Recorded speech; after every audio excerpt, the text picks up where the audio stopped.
Hello and welcome to Business Unusual. I am Mona Lisa Dube, and today we have, I think I should call him a celebrity banker. I don't know if there is a banker in this country that is as popular as the CEO of the BancABC, Dr. Lance Mambondiani. Thank you so much for having us with us with it. It's a really pleasure being here. How many awards do you have now? Do you keep count?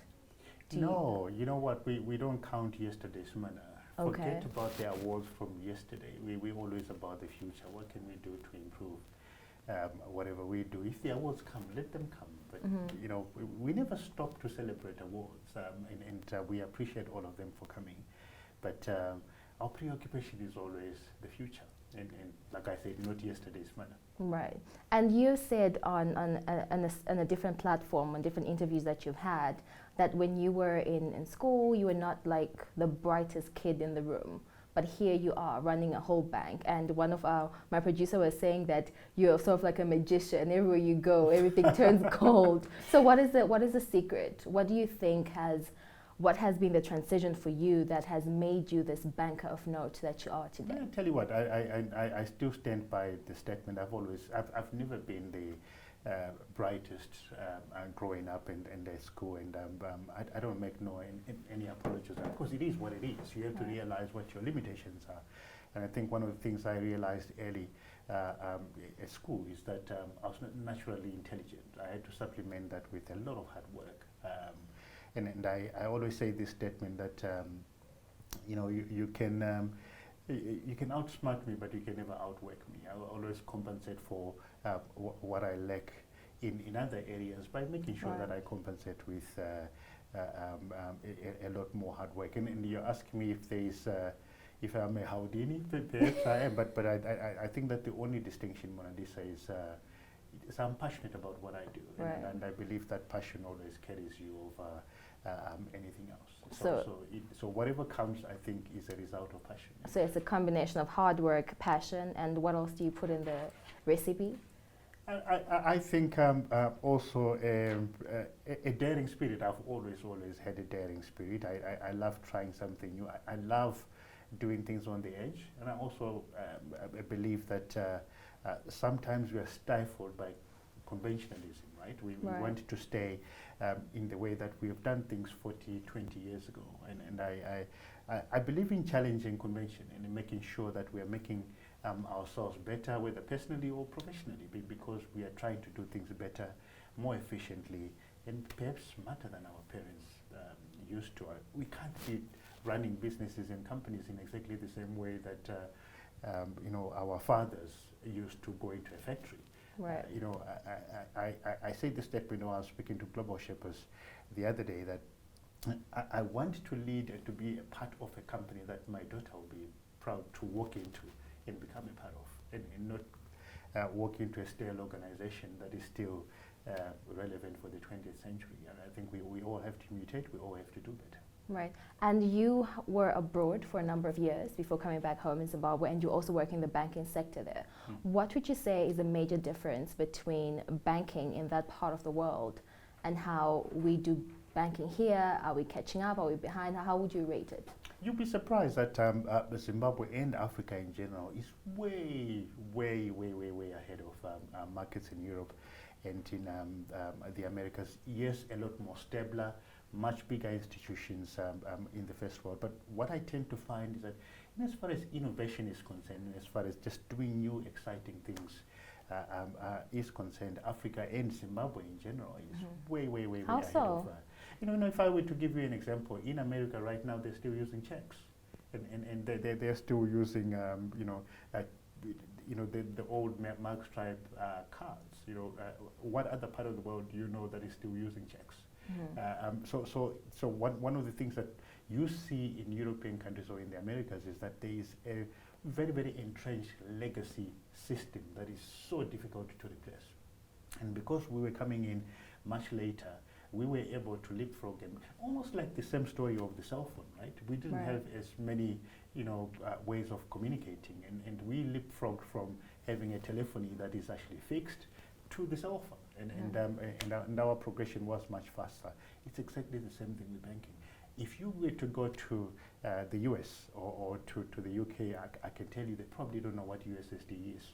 they probably don't know what Echo Cash is. Of course, they wouldn't know what Echo Cash money, is, yeah. but mobile money is not something that they know about. But it's so convenient for us. Yes, they have other platforms that work for them there, but I believe that in as far as innovation and just looking at solutions that are relevant to the people, I believe that Zimbabwe and Africa is way ahead of the game. Yeah, it's interesting you bring that up because I was following a thread on Twitter some time ago where people were talking about how mobile money has thrived in Zimbabwe compared to, for example, South Africa.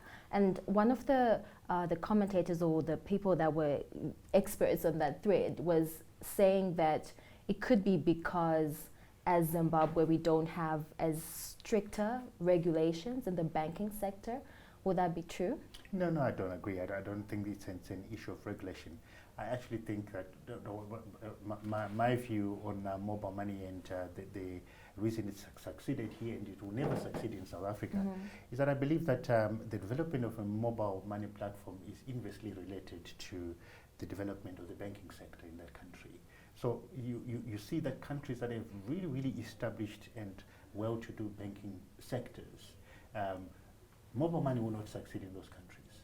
And I'm looking at the level of progression of the banking sector in that country. Take South Africa, for example. There's a lot of banks, a lot of cards, a lot of ATM, and a lot of architecture that has been put. You don't need mobile money because your card works and because you have an ATM everywhere. So if you're looking for a method of payment, there's already a lot of other methods of payments that exist. So take the flip side of Zimbabwe, where financial deepening was probably just lagging a little bit, and Kenya, another typical example. So where we didn't have as much of an expansive banking sector as South Africa had, or as the UK has. So as a result of that, you tend to see that mobile money works to kind of bridge that gap and make sure that you are replacing financial intermediation where banks would not necessarily establish a branch. And I guess it works for us because I know statistics, we can argue about data and just how much this country is informal, but we've largely become an informal sector as a country. Absolutely. And I guess that's why mobile money has been thriving over the past few years. Yeah. But does this not threaten or maybe compromise the relevance of the bank if everyone is slowly moving to mobile money? To an extent it does, and mobile money is useful to a certain extent. One of the limitation of mobile money is that it doesn't quite allow financial intermediation. In financial intermediation, I'm referring to money being in the formal banking system, because when you put money in the formal banking system, that's what allows banks to lend, right? And when we lend to projects that assist in economic growth. But mobile money in many instances is transitory. So it's money that you're sending to your grandmother, to your uncle and stuff like that. It's not money I can do anything with. I can't lend. As a banker. I can't lend it as a banker. And the reason for that is, like I said, it is transitory. So another little statistic which I believe in, a little bit controversial, is that you see that the development of mobile money in a country is also almost related to the poverty that you see in the economy, in that you can't do. Banks exist to intermediate, and we exist to lend money to people so that businesses can grow, so that cranes can come up, so that things can happen, right? If money is not flowing into the banking system, you tend to see that there is a slowdown in economic activity because that intermediation doesn't quite exist. So the two have to work almost in harmony and together. So where do you strike the balance? Mobile money is necessary. It's necessary in the form of moving money from one place to the other. That's its role. It should not dominate the economy. I don't believe that it should. Do you think that it's dominating our economy currently? Well, it has, and for good reason, actually, because we went through a period of systemic failure of banks, as you know, in the last couple of years. So mobile money came in to bridge the gap. We also had a problem of confidence at some point that people just did not trust the banking sector. So they trusted the mobile money platform more than they did the banking sector.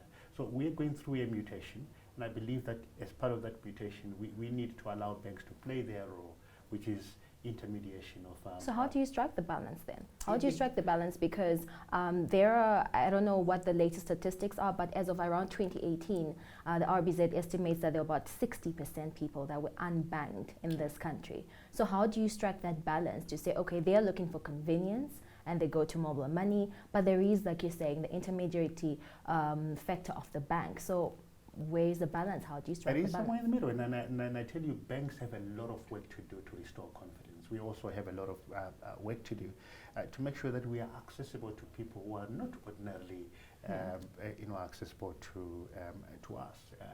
And I say this in many instances that sometimes the way that we've set ourselves as banks is kind of it moves away people who would ordinarily want to open an account with us, because the way that the requirements we have are too onerous. The things that we ask for you to open a bank account is too onerous. And one of but aren't they precautionary measures? No, they are, and they're absolutely important. I ask this in jest, in that sometimes banks ask too many things that are not necessarily important Such for you as? to verify you as an account holder. And I'll ask you a question. What is more secure, your bank account or your Google account? You open a Google account or you open a Netflix account. You don't know where Netflix is. You don't know where Google is. But yet your Visa card details are there, or your personal Absolutely. details are All there. your personal details are there. So for us to move with the times, we need to make sure that we are reducing the friction for people to open an account. Sometimes an ID is enough, right? Sometimes for me to do transactions, yes, you can increase what you call know your customer, right? And, the flip side of it is kill your customer. So you can kill your customer by asking so many unnecessary details. Where do you live and stuff like that. Proof of residence. Yes, proof of residence is important, but it should be important up to a certain level. As long as we have different ways of authenticating that customer, whether it's biometrics or whether it's the fact that we have an alternative way of authenticating that. I'll tell you one thing that we have done in the last couple of years is that we've entered into a partnership with the National Registry, where we are actually verifying KYC or your registration details with the National Registry. Now, so what happens? I provide my ID, then you go to the National Registry, and then you check if you exist. So we check, do you exist? Do you have a passport? If you have a passport, it means that you're authenticated somewhere nationally by a national database. So that kind of allows us to circumvent some of the onerous requirements that we actually place, or the burden that we place on our customers in requesting for identification. Do you think that the banking sector in Zimbabwe has that capacity or understanding to say that, you know what, all these questions that you're asking the customer is actually driving them away, as opposed to trying to bank them? I think we do, and I think we realize the limitations that we have. If you look in the country right now, a number of banks have started to move towards what is called low KYC accounts. And these are accounts that we open just with your ID. And of course, we also have to satisfy the Reserve Bank that we are doing our job, that we know who we are opening an account for, and that we are doing so in a manner that is responsible, and in a manner, of course, that satisfies international standards, because we don't operate in an island, right? We operate in a greater atmosphere in which we have to make sure that we are responsible citizens, that we are verifying our customers and reducing issues relating to money laundering and things like that. That is serious and very, very important things. But at the same time, we need to make sure that we are reducing friction of doing so. And if we can do so by technology, I believe that it's something that we all collectively have to do as the financial sector. So maybe let me take this opportunity to ask you, Dr. Lance, what is your target audience, your target market rather, as BancABC? Because there is this impression that it's a very elite bank, and not as many people are willing to come forward and say, we actually want to bank with BancABC. What would you say is your target market? The history of BancABC, as you might know, is that we started off as a corporate and investment bank. So we've always been very, very strong in supporting businesses through their growth phases, right? We started off many years as a merchant bank, actually. Then mutated over the years from merchant bank, corporate bank, and also into a lot of activities that we have done in what we call GMT, which is Global Markets Trading, which is facilitating import and export of commodities. We did a little bit of a shift in the last 10 years where we entered into retail banking. And with that retail banking is, as you've seen, we've opened up a few branches across the country. And the intention, of course, is to make sure that we are progressively serving the customers that we have. Would I call ourselves a niche bank? Perhaps we're not a niche bank, but we are very, very clear on the kind of customer that we want to serve. And that is customers in the mid-tier and those who are probably forgotten by a lot of other financial institutions. We're open for every Zimbabwean who want to do business with us. And we also do a lot of work with SMEs across the country. I think you have a new Ignition Hub, is that? Absolutely, absolutely. So the Ignition Hub, or what we call the Ignite account, is something that we are extremely excited about, because it's something that allows us to assist SMEs through their growth phases, like I've said. So we give SMEs a little bit of access to markets, also access to other entrepreneurs. We give them somewhere to work and allows them, of course, to provide, to get funding for whatever business activities that they want to do. So an area that we are very aggressive in. So within the SME space, the corporate space, and also the trading space, we are very, very aggressive, and in the retail space as well, we are very good. And a testament of some of the work that you're doing, though, you might know that we recently entered into a partnership with TM Pick n Pay that allows us to reduce our branch network just a little bit, but also then increase the areas where our customers can reach us. So TM Pick n Pay is in 54 stores across the country. And our intention is to make sure that we are providing service to at least 54 in those 54 stores. Right. All of our customers are countrywide. So is this part of your strategy as BancABC to be inclusive and make sure that you reach out to the unbanked in the country? Absolutely, absolutely. And also just not to our customers. I'm a disciple in together with my board of providing universal service, right? And City Hopper is one such product that we launched, allowing anybody to. Which you recently partnered with Jar Master. That's exciting. It's really exciting for us.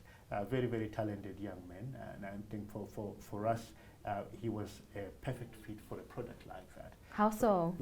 So City Hopper is a product that allows every Zimbabwean to do local remittance, which is to move US dollars from one city to the other. And we were looking for somebody who appeals to the masses, who appeals to Maketo youths, as they call them. So we thought that it was a perfect fit. And we were quite excited with what he's already started to do with us. And I can tell you that City Hopper is so popular that 1 in 3 people who was walking through any of our branch network is walking in to do a City Hopper transaction. So earlier on, you did highlight the issue to do with confidence. I mean, looking at the history of Zimbabwean banks, it's justified to say people would rather keep their money under their pillow. I did a survey for a news piece I was working on, and I interacted with a number of people on what their take on the banks is, etc. And they said that they're not, when it comes to the local currency, they're okay with transacting with the bank, but they immediately withdraw it so that they change it to foreign currency and bank it. And others say when it comes to foreign currency, they don't want it near a bank whatsoever. As a head of a bank, how do you respond to this? I think it is unfortunate that we find ourselves there, and something that is definitely regrettable for us. But I can tell you that my view that it's an issue of confidence, right? Right. We need to make sure that we are increasing confidence within the banking sector. And if you see people not wanting to deposit their money, it's for a reason. One, they're probably afraid of a policy shift somewhere, and banks don't make policy. We just are custodians, so we implement policy. And I think collectively what we need to do together with our regulators and also ourselves and the government in general is that we need to make sure that we having a bit more policy inconsistency. Consistency. Consistency is what instills confidence in people, and also what allows us then to have the stability that we require as a banking sector. If people are putting their US dollars under the market and under the mattress, it means that we can't do anything with that US dollars. again, we are disintermediated in that we can't move resources around. But I can tell you that this is very, very damaging to you as a consumer and to me as a banker. And I'll give you an example. You get paid today, you go and rush and buy US dollars, right? At whatever rate you buy them in the market. Then 3-4 weeks again, you want to go to Pick and Pay. You are selling those US dollars to get local at a loss to get local currency. So we're going through a circuitous process of going to buy US dollars, offloading the US dollars, and then suffering a loss on your salary. And that entire process is unnecessary. If there's stability, if there's consistency in what we do, we should have the confidence in our own currency that it works. And when we need to supplement that with US dollars, then we do so for things that we believe that are important for us to pay in foreign currency. Right. But I think policy stability and also currency stability, I believe, is something that the central bank is occupied with, and it's been doing a lot of work to make sure. But do you have input? You did highlight that as banks, you don't really make the policies, but do you have input into these policies? Are there consultations from the authorities just to check with you if what they are working on is sustainable for you, since you are on the ground? There is a lot of consultation, and there is also a lot that we do as Bankers Association of Zimbabwe, which is to provide our thoughts on even on the monetary policy statement. The governor of the central bank is very, very consultative. He calls a lot of bank CEOs. But are they actually implemented though? Some of them are implemented. And look, I think one of the things that we do not give credit to a lot is the changes in the stability that we've experienced in the past 12 months as far as the economy is concerned. I remember last year we had a lot of instability, price hikes almost on a weekly basis, right? And one of the stroke of genius that we've seen that we don't give much credit to is actually the stability that we've seen on the foreign currency exchange on auction market, in that the rate is kind of stabilized. Yes, there might be a little bit of a differential between the official rate and the open market rate, but again, that is allowed to stabilize prices, reduce inflation to under 200%. Still high, but we're hoping that that stability will ensure and that the prices will keep coming down, and that also inflation will keep coming down. Now, with the coming of the COVID-19 pandemic and the innovation that you spoke about, you find that banks are mostly going digital. Some banks have actually closed certain branches to allow people to actually bank from home or whatever. But when you go online or social media, there are several complaints about so many banks. Oh, I posted this transaction, it still hasn't reflected, or the person I sent this money to still hasn't received the money. Is it a matter, in your opinion, is it a matter of capacity when it comes to banks? As Zimbabwean banks, are we able to actually make sure that we are handling these high volumes of digital platforms? Does the banking sector in Zimbabwe have capacity, in your opinion? I think we do, and I think there is a lot of capacity, but of course I must say that there is a lot of progress that we need to make collectively. But as BancABC and I think the colleagues in the sector, and the reason I say so is that most of the banking platforms in the country are imported. We rely on foreign traders in some instances to assist us in iteration or in improvements in some of the things that we do. That's not an excuse. There's still a lot of things that has happened. Like you mentioned, COVID came, and my assistant always say that COVID was probably the chief digital disruptor. That is true. In that people kind of were forced to move onto the digital platform. We were fortunate in that we were already implementing a process of digitization. As you can see, during COVID, almost a week later, we launched BancABC, which allows almost all our customers to do all their transactions virtually. We launched Dial a Visa because we didn't want people to come into our branches. We wanted to make sure that we're taking the product and the service to them. And I think all these things is things that we can collectively do by looking at the change that has been forced on us. I think that capacity, yes, is an issue, but I believe that a lot of work has gone into improving capacity issues from last year to now. I hear you, Dr. Lance, that there is a lot of work that has been put into the banking sector, but we still have these issues that are happening. How do we justify them? How do we fix them? as a country? I know it's not necessarily your bank, but I'm asking you as a head of a bank, and I'm sure you've had instances where someone is complaining about one or two things that didn't go as planned as they wanted it to. So where are the wheels falling off? How can it be fixed? Because it's people's hard-earned money and it's somehow getting lost in transition. Well, Lisa, you're right. There's a lot of improvements that we need to make collectively. Financial transactions by nature will fail. In fact, technology by nature is going to fail you.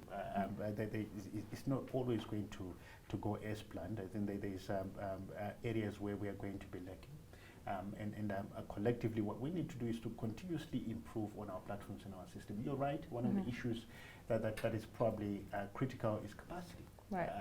Are we addressing and absorbing the capacity that we are underwriting, and also the change that we are seeing as far as the digital platform is concerned? But sometimes we blame technology too much when issues are actually relating to just good old customer service. Right. Yes, technology might fail, but what are we doing when the technology fails? Are we picking up and addressing those customer queries as if they are our own? As if it's impacting you in your own personal capacity. I think the two mesh together, technology and also customer service and customer experience, is something that we need to make sure that we are collectively improving on. Okay, you indicated earlier on about how as banks sometimes you rely on outward investment into the banking sector. So I suppose the $1 billion, I think it's $1 billion US dollars coming from the IMF, that's something that is exciting you as a bank? Is it something that you're looking forward to? Okay, let me clarify. So we're not, when I mentioned that, I was talking about the technology platforms that we use. Oh, okay. In that we rely on foreign partners to come in and assist us with that technology. But of course, you raise an important question on the, I'm assuming you're referring to the COVID funding. Yes. Which is coming in, which is to which Zimbabwe is entitled to $1 billion. The IMF, of course, has announced a $2 trillion fund worldwide to assist countries in distress as a result of COVID. I believe that this will go a long way in stabilizing the market. During COVID, we have seen quite a lot of businesses struggle. Especially small businesses. We've seen some businesses that are not going to have the capacity to reopen after this, particularly the tourism sector, quite hard hit. So this funding, I believe, will go a long way in assisting our customers really to have some sort of business continuity, and also just as a pick-me-up. I think the entire world needed it, and I believe that this will go a long way in stabilizing economic growth for the country. We're already projected to grow by the IMF. The IMF is projecting that this year we are going to grow as an economy, I believe, about 2.4%. 4.5%. 4.5%. Oh, look, who is the banker now?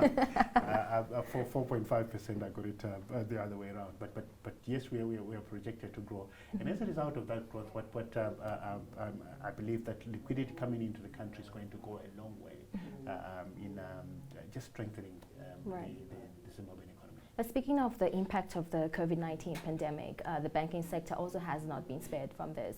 We've been reading reports about other banks that have had to close and force retrenchments just as a way of survival. How are you keeping afloat as BancABC? Are we also going to be hearing issues of you laying staff off just to keep afloat? We've not been spared. I think every business that exists really, or that existed during COVID-19 crisis, has been affected by whatever is going on. And yes, on an ongoing basis, and not necessarily because of COVID, but on an ongoing basis, we always look at how we are structured.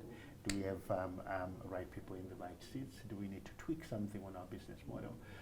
For example, I mentioned to you that we're looking at rationalizing our branches as well. It has nothing to do with COVID. It has something to do with our already existing digitization plan, which is, do we have too many branches? Can we move our customers onto a digital platform? And if we can we just make sure that we are rationalizing what we have to reduce our costs? I recently had a conversation with the chairperson of the Parliament Committee on Mines and Mining Development, and we're talking about how to improve the mining sector and what's needed, capacity utilization, capitalization of the mining sector. And something interesting that he said that the banking sector is not given priority to the mining sector and what's needed. How would you respond to this? Have you been receiving any applications for mining, etc.? I think the mining sector is very, very critical to the development of the economy in general, and we've been playing our part in supporting the mining sector. I don't particularly believe that there has not been support from banks to the mining sector. I believe that there's a lot of focus on the mining sector. There's also a lot of focus on the agricultural sector. We're doing quite a lot of work in supporting the agricultural sector going forward. And I believe that the mining sector, structured right, funded right, has incredible and immense potential really to participate in or to contribute to economic growth. And we're doing our part to support the sector. Okay. Now, there's something that you spoke about earlier on, Dr. Lance, about how as a bank you need people to invest in their money, deposit in their money, then you lend out that money, etc., just to keep afloat, just to have the economy floating. And this is how it works in other countries. And this is how young people build their credit score for them to get a mortgage or a home loan or whatever loan that they might want from the bank. Is this how we're doing it right now in Zimbabwe? Not at all. That's not how we're doing it. I believe that that's where we need to move to. I think savings is absolutely key to any processes that we do, or supporting, like you said, building up credit history, or just building up a strong economy.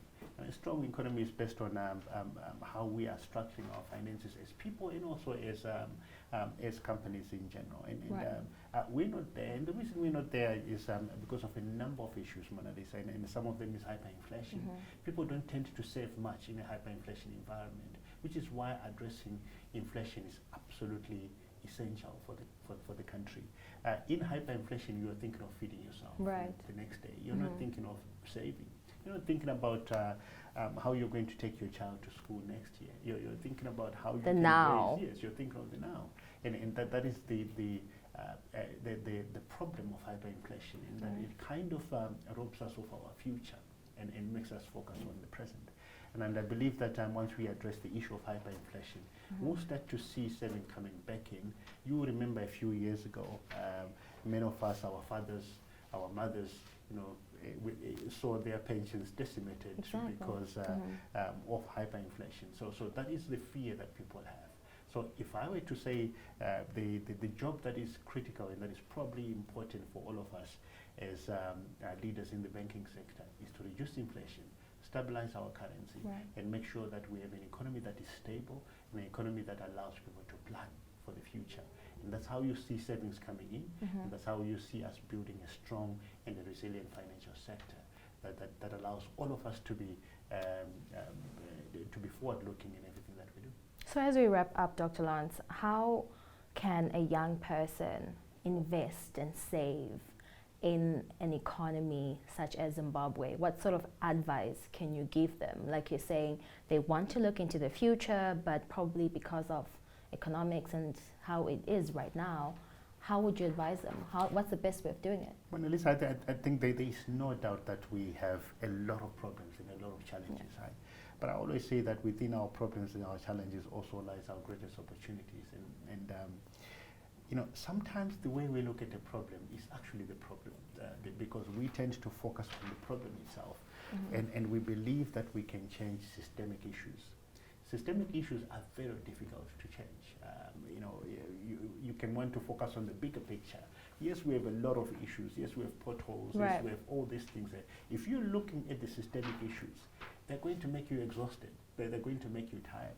I have one principle in every business that I'm privileged to lead, which is making small incremental changes, which ultimately contribute to the bigger changes. So I change what I can change, and once those small changes, once you make those small changes, collectively they actually contribute to something better. So instead of focusing on the problem, on the issues, let us look at the opportunities that exist within our challenges. If you're a young person, it's not only investment that you need to do. Yes, you can invest in a bank, but look at the opportunities that exist. Look at the business that you can establish based on the challenges that you have.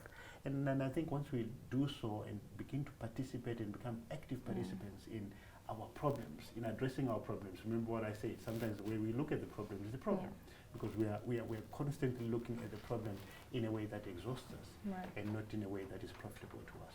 Now, at the beginning of the program, Dr. Lance, I did indicate that you have been doing exceptionally well. I mean, I don't even have to indicate it. Your work speaks for itself. Thank you so and much. the world is watching. Everyone is watching. And we have seen a trend where there is someone probably in the private sector who's done exceptionally well. The authorities want to also rob them in to make them, fit into the government. I'll give you an example. Our Chief Executive Officer at not BancABC, AB Communications. Yes. She was also put into the board by the government. We know that the current permanent secretary in the Ministry of Finance was a banker at some point. So if the opportunity arises as Dr. Lance Mambondiani to serve in whatever position in the government role or as a politician, would you take it up? Who sent you? Okay, but no, thank you for that. Look, I think I usually like to say that I'm absolutely passionate, as I said, about what I do. I'm passionate about change. I'm also passionate about taking assignments that I believe I can contribute positively to. And I'll never take an assignment that I believe I can't cause some sort of change. So whether that is in the private sector or in the public sector is something like that will be seen in the future. But I absolutely believe that in whatever things that we do, in whatever we are called to do, whether it's in the public sector or in the private sector, I have one philosophy and one passion, is that I would want to live whatever I am privileged to lead a little bit better than I found it. And it could be a bank, it could be a financial institution, it could be a ministry, it could be whatever it is. We all called into positions of leadership to. So you would take it up? I don't know. You'll see when it comes. I don't know if I would, and of course it depends on what it is. But there is no greater calling on one's life than to be a public servant, than to be national duty, right? And then I think all of us aspire to cause some sort of change and to influence some sort of change to the things that we're called to do. Dr. Lance Mambondiani, appreciate your time with us today. It's been an absolute pleasure. Thank you so much for having me here. It was such a pleasure being here.